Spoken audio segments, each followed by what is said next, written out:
बैठकर करने वाला 4 आसन। अभी हम बैठे हैं वज्रासन में।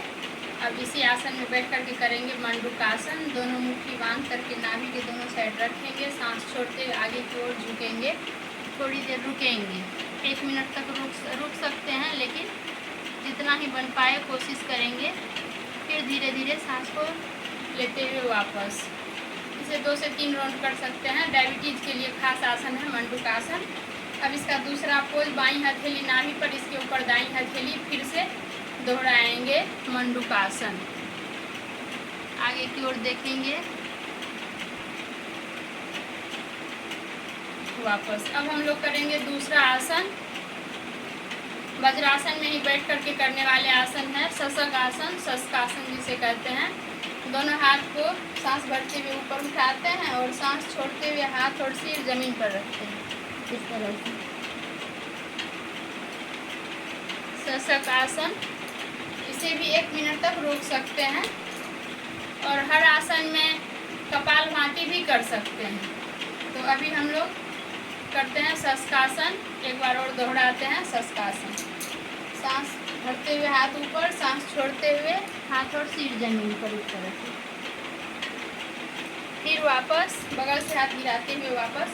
अब हम करेंगे दूसरा आसन, यानी पैर खोल करके करने वाले आसन। पहले बैठेंगे दंडासन में, फिर करेंगे वक्रासन। इस तरह से एक पैर खुला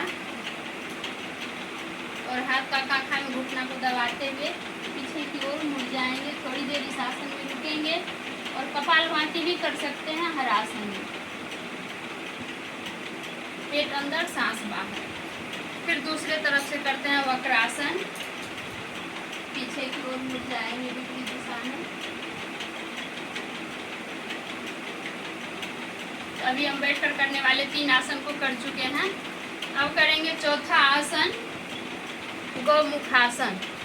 दोनों पैर को मोड़ लेंगे इस तरह से।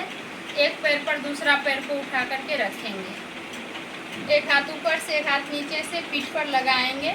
दोनों हाथ से लॉक कर लेंगे पीठ पर। थोड़ी देर इस आसन में भी रुकेंगे। आप कपालभाति भी कर सकते हैं इस आसन में, इस तरह से।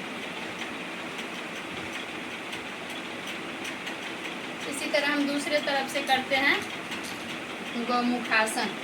अभी हम 4 आसन किए हैं बैठकर करने वाले आसन।